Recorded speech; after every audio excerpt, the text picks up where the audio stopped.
Mi hermano me pidió que guardara un secreto familiar antes de morir, pero ahora su esposa insiste en saber la verdad y siento que revelarlo destruiría todo. Mi hermano murió un jueves a las 6:20 de la tarde, y lo último que me pidió no fue que cuidara a sus hijos, ni que acompañara a su esposa, ni que me asegurara de que se cumpliera su voluntad. Me agarró de la muñeca con una fuerza que ya no parecía posible en alguien que llevaba semanas deshaciéndose frente a mis ojos, me hizo inclinarme hasta casi pegar mi oído a su boca y me dijo: cuando ella te pregunte por qué mamá me odiaba, le dices que no lo sabes. Aunque te suplique, aunque te jure que ya lo intuye, aunque te diga que lo necesita para seguir adelante. Le dices que no lo sabes. Prométemelo. Yo pensé que estaba delirando. Llevaba días entrando y saliendo de esa niebla rara que trae el dolor cuando los calmantes ya no alcanzan o sobran demasiado. Pero me miró bien. Consciente. Despierto. Asustado. No era un hombre pidiéndome un favor cualquiera. Era alguien dejando una granada en mis manos y confiando en que yo no iba a soltar el seguro. Le dije que sí, más por la desesperación de no contrariarlo que por entender lo que me estaba pidiendo. Y entonces añadió algo que hasta hoy me sigue reventando en la cabeza cada vez que intento dormir: si se entera, va a destruir a mamá. Va a romper a los chicos y va a descubrir que se casó con un hombre que llevaba mintiendo desde antes de conocerla. Murió menos de una hora después. Y desde hace 2 semanas, su esposa me llama todos los días para pedirme exactamente eso, la verdad. Para que se entienda por qué esto es un infierno, tengo que contar cómo era mi familia antes de que todo se pudriera por dentro. Desde afuera siempre parecimos una familia normal, de esas que en las fotos de cumpleaños salen un poco rígidas pero decentes. Mi madre era de las que planchan hasta los repasadores y te corrigen la postura al sentarte. Mi padre fue un hombre silencioso, muy trabajador, muy respetado en el barrio, de los que arreglan cosas sin preguntar si te hace falta ayuda y al mismo tiempo logran que nadie sepa casi nada de ellos. Yo era la menor. Mi hermano me llevaba 8 años y en mi infancia fue una mezcla de segundo padre y héroe de barrio. Me enseñó a andar en bicicleta, a mentir cuando rompía algo para que no me castigaran, a distinguir cuando un adulto estaba teniendo un mal día y convenía desaparecer. Era de esos tipos que en una reunión familiar cargan la carne, cambian el foco quemado, hacen reír a los nenes y se van sin pedir nada. Si alguien me hubiera dicho hace 10 años que iba a terminar sentado frente a la esposa de mi hermano fingiendo que ignoro una verdad que puede partir a 4 personas en 2, le habría dicho que estaba loco. El problema es que en mi familia las grietas nunca empezaron como grietas. Empezaron como hábitos. Mi madre no gritaba, retiraba el afecto. Mi padre no discutía, se iba al taller. Mi hermano no confrontaba, cargaba con todo. Así que cuando la relación entre mi madre y él empezó a ponerse rara, nadie lo nombró. Yo tendría 15 o 16 cuando noté por primera vez que ella lo miraba distinto. No con desprecio abierto, sino con una dureza incómoda, como si cada vez que él entraba a la cocina alguien hubiera encendido una luz demasiado blanca. Lo corregía más de lo normal. Lo vigilaba. A veces pasaban semanas sin dirigirse la palabra salvo por cosas mínimas. Y lo extraño es que con los demás seguía siendo la misma mujer maniática pero funcional de siempre. Incluso con su nuera, la esposa de mi hermano, fue amable desde el primer día. No cariñosa, porque ella no sabía ser cariñosa, pero sí correcta. Con los nietos fue mejor de lo que fue con nosotros. Por eso a nadie le cerraba ese rechazo raro hacia él. Cuando mi hermano se casó, pensé que todo eso iba a mejorar. Su esposa, voy a llamarla Vera, entró a la familia como entra la gente que no viene de familias complicadas, con preguntas directas, con abrazos espontáneos, con la idea ingenua de que todo se arregla si uno habla claro. Era inteligente, práctica, y además quería genuinamente a mi hermano. Se notaba en cómo le enderezaba el cuello de la camisa mientras seguía discutiendo con él por cualquier pavada. Tuvieron 2 hijos y armaron una vida estable, sin lujos pero sólida. Casa propia, rutinas, vacaciones cortas, fotos en la playa, discusiones por dinero como cualquier pareja, reconciliaciones rápidas. Desde afuera parecía que él por fin había encontrado un lugar donde descansar. Pero a la vez, mientras más feliz parecía con Vera, más tensa se volvía la relación con nuestra madre. Había cenas en las que ella apenas le hablaba.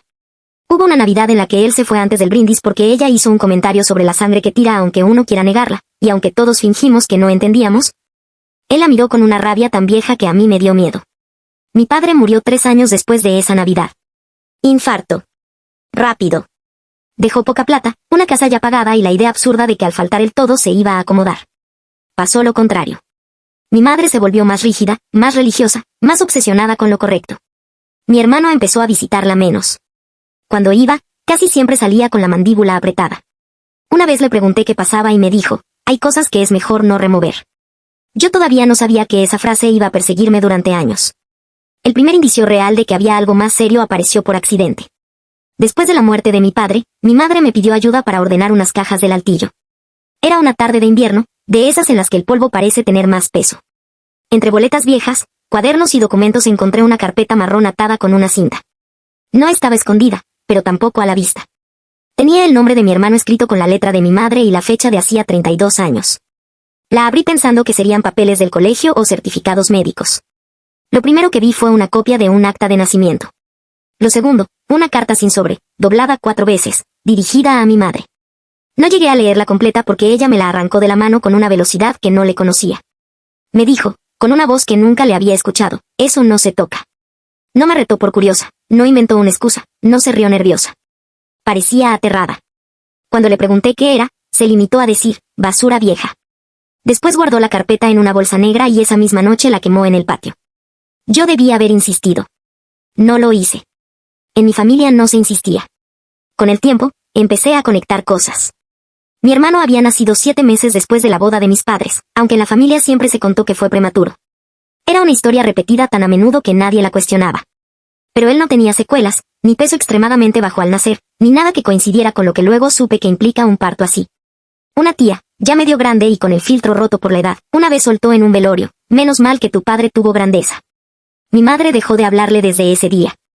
Y de pronto esos detalles, que durante años fueron polvo de fondo, empezaron a tomar forma. No confronté a nadie. Otra vez, error mío. Pero sí empecé a observar. Y cuanto más miraba, más claro se volvía que mi madre no odiaba a mi hermano por algo que él hubiera hecho de adulto. Lo miraba como se mira una culpa que siguió respirando. Pasaron años antes de que alguien dijera la verdad en voz alta, y no fue ella. Fue él. Cuando le diagnosticaron el cáncer, al principio juró que iba a pelearlo. Era de esos que hacen chistes en la quimio para incomodar a los demás. Vera se desvivió por él. Los chicos, que ya eran lo bastante grandes para entender que su padre estaba enfermo pero no tanto como para aceptar que podía morir, empezaron a vivir entre esperanza y miedo. Mi madre iba a verlo, sí, pero siempre había una distancia extraña. Le llevaba comida que él ya no toleraba, le acomodaba las almohadas, le preguntaba si estaba tomando la medicación, pero era como si cumpliera una penitencia, no como una madre acompañando a su hijo. Yo creo que él lo sintió hasta el final. La noche en que me contó todo fue porque Vera se había llevado a los chicos a la casa de una amiga para que descansaran y mi madre ya se había ido. Yo me quedé en el hospital porque él estaba inquieto y pedía agua cada 10 minutos. En un momento me dijo, ¿te acordás de la carpeta que encontraste en casa de mamá? Se me heló el cuerpo. Ni siquiera sabía que él supiera eso. Le dije que sí. Se rió sin humor y respondió, no era basura. Después estuvo unos minutos mirando el techo como si estuviera ordenando una fila de recuerdos que daban vergüenza. Y me soltó la historia como quien por fin se cansa de sostener una viga que le está rompiendo la espalda. Nuestro padre no era su padre biológico. Mi madre había tenido una relación con otro hombre pocos meses antes de casarse. No un novio formal, no un romance noble, sino una historia escondida con el hermano menor de su prometido. O sea, con el que después fue nuestro tío. Cuando quedó embarazada, el hombre desapareció. Mi abuelo materno descubrió el escándalo antes de la boda y decidió resolverlo a la antigua. Presionó a mi padre para que igual se casara con ella y aceptara al niño como propio. A cambio, nadie volvería a nombrar el tema. Mi padre aceptó, pero con una condición, el secreto moría con ellos. Mi madre, según mi hermano, nunca se perdonó ni a sí misma ni al niño que hacía imposible olvidar lo que pasó. Mi tío siguió viniendo a los asados, a los cumpleaños, a los bautismos, siempre como el tío simpático, mirando a ese nene crecer sabiendo perfectamente quién era. A los 18 años, mi hermano escuchó una pelea entre mi madre y nuestro padre. Ahí se enteró de todo. Yo le pregunté por qué nunca me lo dijo. Me respondió algo que me dejó peor, porque después descubrí otra cosa. Lo que siguió fue todavía más sucio. Cuando él tenía 22 años, enfrentó a nuestro tío. Quería respuestas. Quería saber si era verdad, si alguna vez pensó reclamarlo, si mi padre sabía, si alguien más sabía. La discusión terminó a golpes en la puerta del taller de mi padre. Mi tío se fue, borracho y furioso, en su camioneta. Esa misma noche atropelló a una mujer en la ruta y se dio a la fuga. La mujer murió. A la mañana siguiente, apareció la camioneta lavada en el galpón de mi padre. Y ahí viene lo peor, mi padre ayudó a ocultarlo.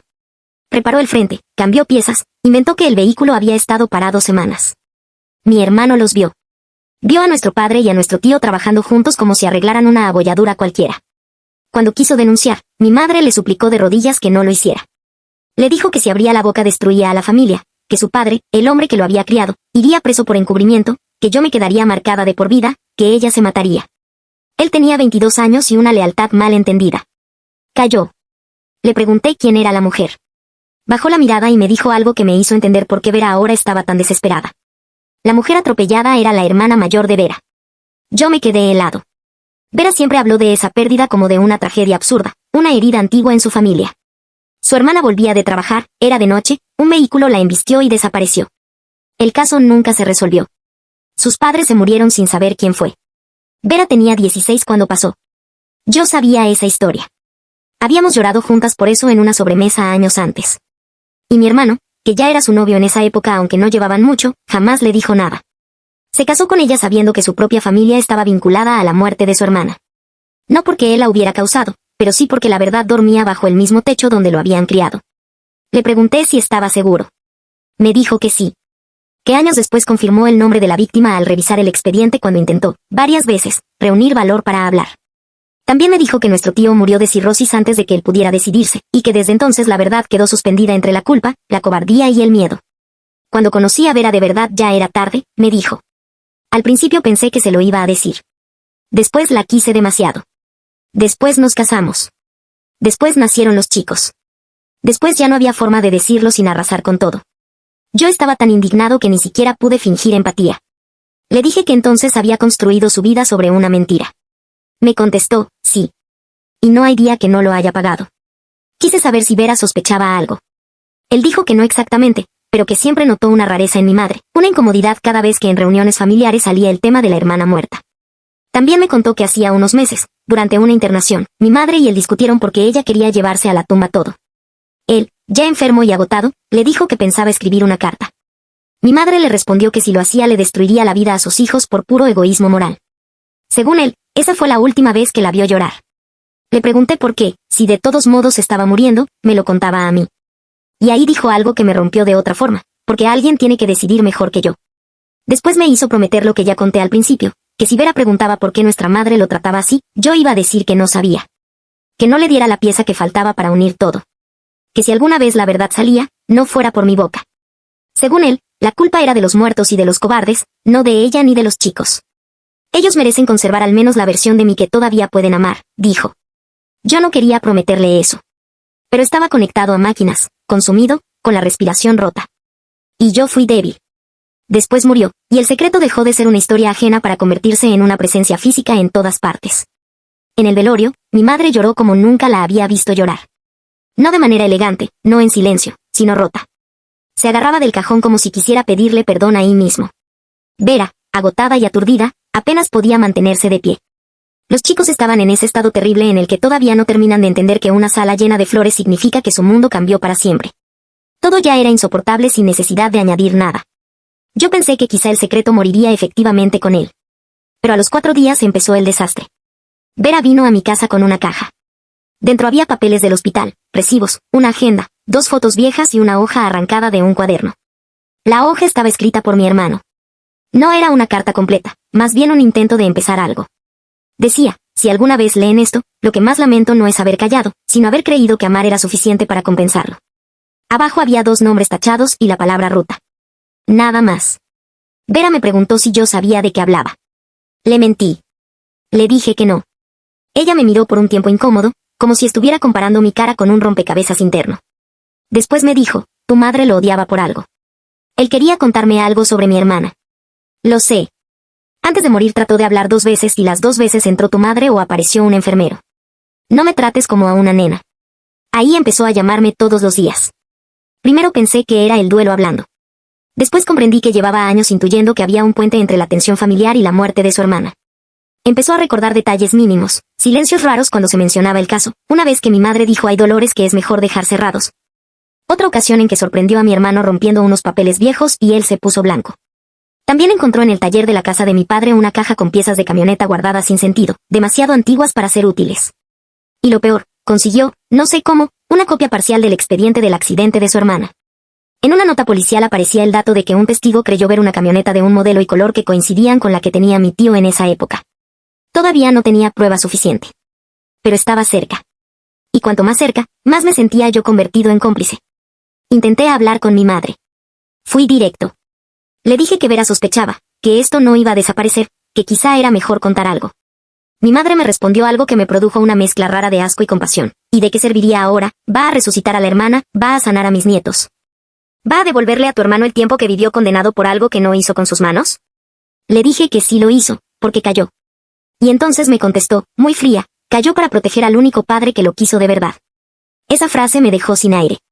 porque ahí entendí que ni siquiera ahora, después de todo, ella era capaz de hablar de él como de su hijo sin reservas.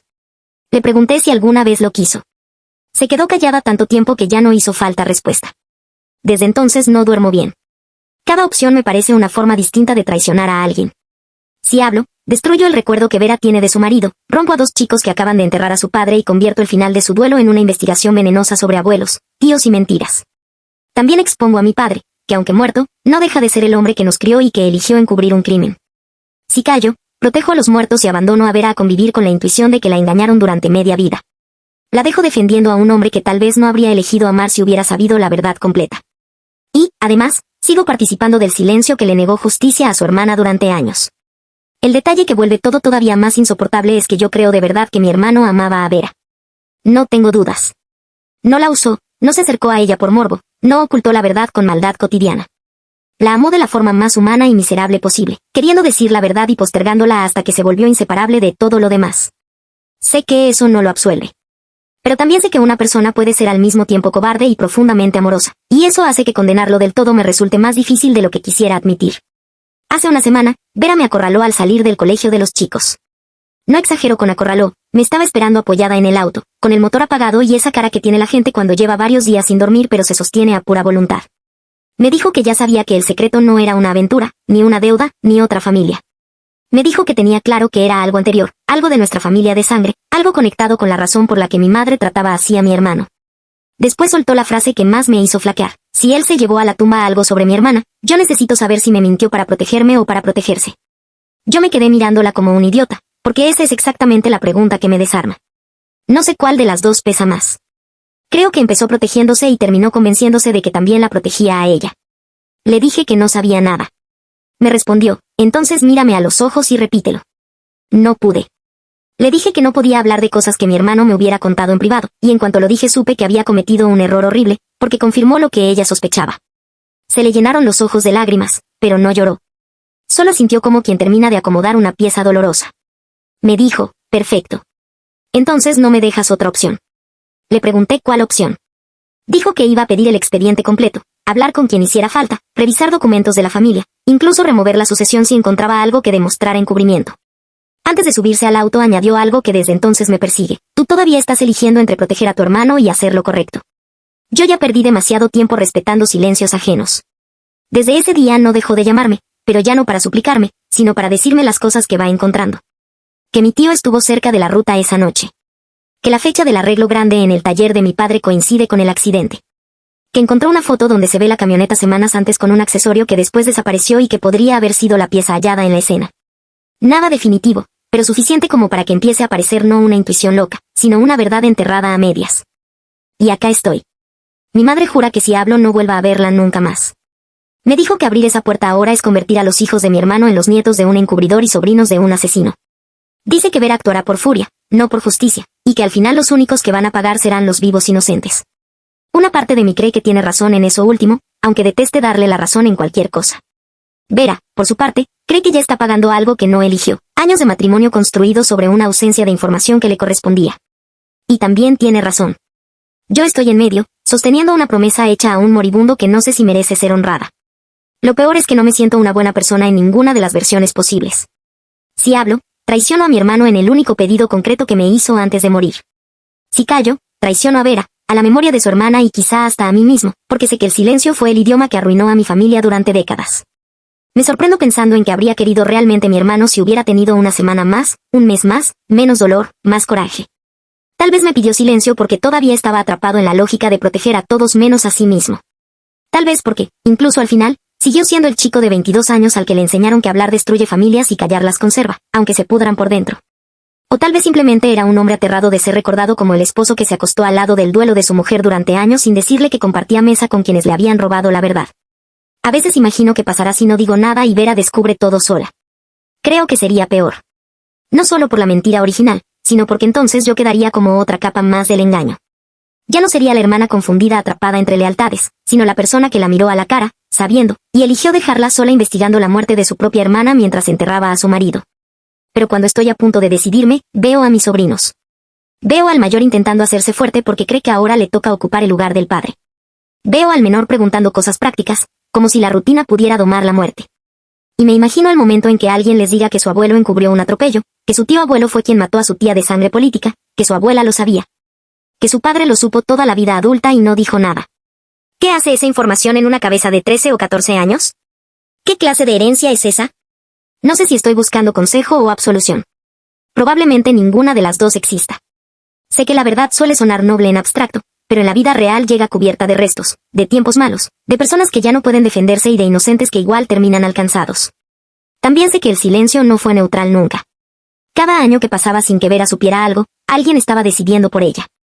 Primero mi padre, luego mi madre, luego mi hermano y ahora, si sigo así, yo. Anoche soñé con la última vez que vi a mi hermano consciente. En el sueño no estaba enfermo, estábamos sentados en el cordón de la vereda de la casa donde crecimos, como cuando yo era chica y él me enseñaba a volver sin llorar si me caía de la bici. Me miraba y me decía, no hagas lo que yo hice. Me desperté llorando, que es algo que casi nunca me pasa. No sé si fue un sueño, culpa o mi cabeza intentando regalarme una salida que no tengo. Así que esa es mi situación. Mi hermano me pidió que guardara un secreto familiar antes de morir. Su esposa insiste en saber la verdad.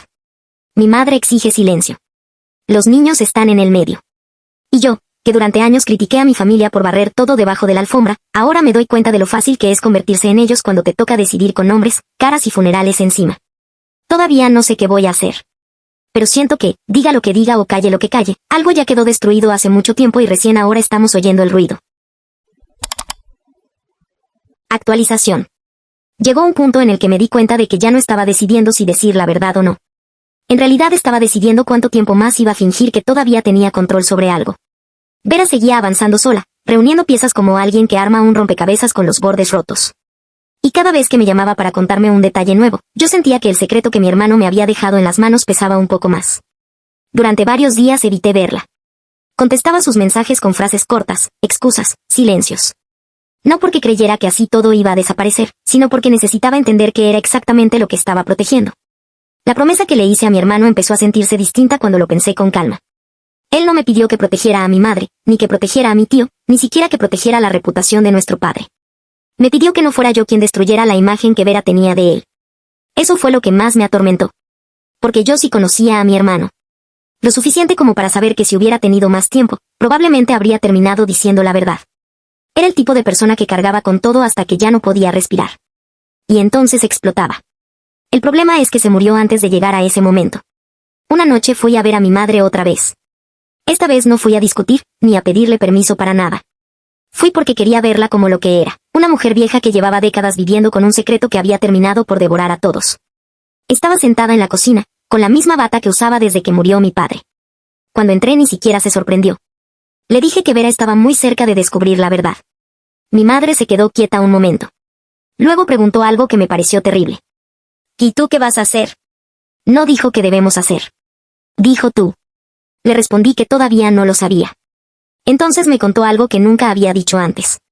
Me dijo que el día que mi hermano descubrió la verdad sobre su origen, ella creyó que todo iba a terminar ahí mismo. Pensó que él la odiaría para siempre, que se iría de la casa y que jamás volvería a verla. Pero no pasó eso. Mi hermano se quedó. Durante años siguió visitándola, ayudándola, cuidándola cuando mi padre enfermó. Y él era mejor que yo, dijo mi madre, con una voz que parecía más vieja que ella. Le pregunté si alguna vez pensó en decir la verdad. Tardó en responder. Todos los días, dijo. Y todos los días elegí no hacerlo. No lloró. No pidió perdón. Solo dijo algo que me dejó claro que la conversación no iba a cambiar nada. Así hablas ahora, lo único que lograrás es que todos nos odiemos. Cuando me fui de su casa entendí algo importante. Mi madre llevaba toda la vida creyendo que mantener el secreto era una forma de proteger a la familia. Y tal vez en algún momento lo fue. Pero ya no lo era. El secreto ya había hecho su trabajo. Había convertido a mi hermano en un hombre que se murió creyendo que la verdad era demasiado peligrosa para existir. 2 días después Vera me volvió a llamar. Esta vez no era para contarme nada nuevo. Solo me pidió que nos viéramos. Nos encontramos en el mismo café donde ella y mi hermano habían celebrado su primer aniversario de casados. Lo supe porque una vez él me lo contó riéndose de lo nervioso que estaba ese día. Vera parecía más tranquila que las últimas veces que la había visto. Eso me preocupó más que si hubiera llegado llorando. Se sentó frente a mí y me dijo algo directo. Ya sé lo de la camioneta. Sentí un golpe en el pecho. Me explicó que finalmente había conseguido el expediente completo del accidente de su hermana. Entre los documentos había un informe viejo donde un mecánico había declarado haber reparado una camioneta con daños compatibles con el impacto unos días después del atropello. Ese mecánico había trabajado en el taller de mi padre. No era una prueba definitiva, pero era suficiente para entender hacia dónde apuntaba todo. Vera me miró en silencio un momento. Solo quiero saber una cosa, dijo. ¿Tu hermano lo sabía? No me preguntó si su familia estaba involucrada. No me preguntó quién había conducido la camioneta. Solo eso. Si él lo sabía. Ese fue el momento en que entendí que la decisión ya estaba tomada. No porque yo fuera valiente, sino porque la mentira ya no tenía dónde esconderse. Respiré hondo y asentí. Vera cerró los ojos. No gritó. No golpeó la mesa. Solo se quedó inmóvil varios segundos. Cuando volvió a mirarme, sus ojos estaban llenos de lágrimas, pero su voz era firme. ¿Por qué no me lo dijo? Esa fue la parte más difícil de responder. Le conté lo que mi hermano me había dicho en el hospital. Le hablé de la pelea con mi tío, del accidente, del encubrimiento. Le conté que mi hermano había querido hablar muchas veces pero que siempre encontraba una razón para esperar un poco más. Primero porque eran jóvenes. Luego porque ya estaban comprometidos. Después porque nacieron los niños. Y luego porque la vida siguió acumulando cosas demasiado frágiles como para romperlas. Mientras hablaba, Vera no me interrumpió. Cuando terminé, me preguntó algo que no esperaba. ¿Él se arrepentía? Le respondí la verdad. Todos los días. Eso fue lo único que la hizo llorar de verdad. No lloró por la mentira. No lloró por mi familia. Lloró por mi hermano. Después de un rato me preguntó quién había sido el conductor. Le dije la verdad también. Mi tío. Estuvimos sentados en silencio mucho tiempo. Finalmente Vera dijo algo que me sorprendió. No voy a destruir a tus sobrinos con esto. No entendía a qué se refería hasta que continuó. Los culpables ya están muertos. No voy a gastar mi vida persiguiendo fantasmas. Le pregunté si entonces iba a dejarlo así. Su respuesta fue simple. No, dijo. Pero tampoco voy a convertir el dolor en otra cadena de odio. Me explicó que iba a guardar todos los documentos, toda la información que había encontrado. Que cuando sus hijos fueran adultos, si querían saber la verdad sobre su padre y su familia, ella se la contaría. Sin mentiras. Sin adornos. Pero hasta entonces no pensaba convertir su infancia en un juicio eterno. Ellos ya perdieron a su papá, dijo. No necesitan perder también la idea de quién fue. No supe qué decir. Antes de irse, Vera me hizo una última pregunta. ¿Tu hermano me amaba de verdad? Le respondí sin dudar. Sí. Entonces asintió lentamente. Eso era lo único que necesitaba saber. Se levantó, pagó el café y se fue. Esa fue la última vez que hablamos del tema. Con el tiempo la relación entre Vera y mi madre se volvió inexistente. No hubo enfrentamientos ni escándalos. Simplemente dejaron de formar parte de la vida de la otra. Vera siguió criando a sus hijos, y yo seguí viéndolos de vez en cuando. Mi madre envejeció rápido después de todo aquello. A veces creo que mi hermano era la única persona capaz de recordarle quién había sido antes de que el secreto lo arruinara todo. Nunca volvimos a hablar del accidente. Nunca volvió a preguntarme nada. Años después, el hijo mayor de mi hermano me preguntó algo mientras caminábamos juntos después de una comida familiar. ¿Y mi papá era un buen hombre? Lo dijo con esa mezcla rara de orgullo y duda que aparece cuando uno empieza a entender que los adultos no son perfectos. Pensé en todo lo que sabía. En el secreto. En la mentira. En la culpa que lo acompañó hasta la muerte. Y también pensé en la forma en que cuidaba a sus hijos, en cómo ayudaba a cualquiera que lo necesitara, en la manera en que incluso al final seguía intentando proteger a todos. Así que le respondí lo único que creo que era justo decir. Sí. Lo era. Solo que cargaba con cosas demasiado pesadas.